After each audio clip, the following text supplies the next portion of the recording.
Hi guys, in this video, pag-uusapan natin kung alin nga ba ang mas better dito sa Double Hillwind or Prio Hillwind in terms of damage, price, and adaptability. Pagpasensyahan nyo na guys kasi iisa lang yung Prio ko galing pa dun sa freebies. Double Prio kasi dapat na i-damage test natin. Pero ngayon, since iisa lang yung Prio ko, i-assume na lang natin yung magiging final damage nila. So without further ado, let's begin guys. So una, susubukan natin tong Prio Hillwind guys.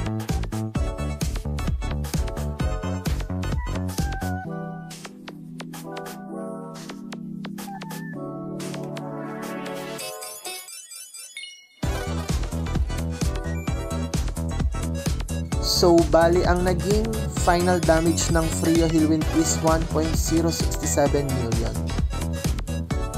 So, ang subukan naman natin ngayon is Double Hillwind.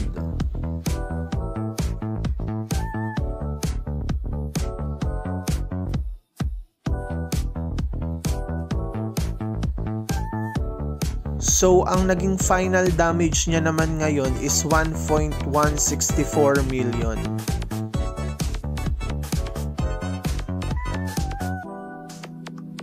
So, in terms of damage output, mas mataas yung naging damage dealt ng Double Hillwind kesa sa Hillwind Prio.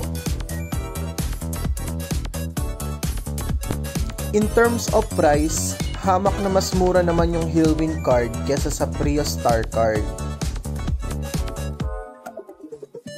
In terms of adaptability, ang beneficial lang ng Hillwind card ay mga wind element skills tulad ng Jupiter Thunder, Lightning Bolt, Lord of Vermilion, Thunderbolt na makikita lang sa mages classes tulad ng Warlock and Sorcerer.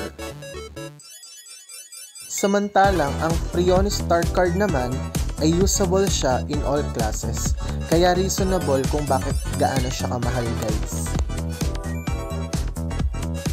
So, ayun lang guys. Thank you for watching. Don't forget to like or follow my page, Cream TV.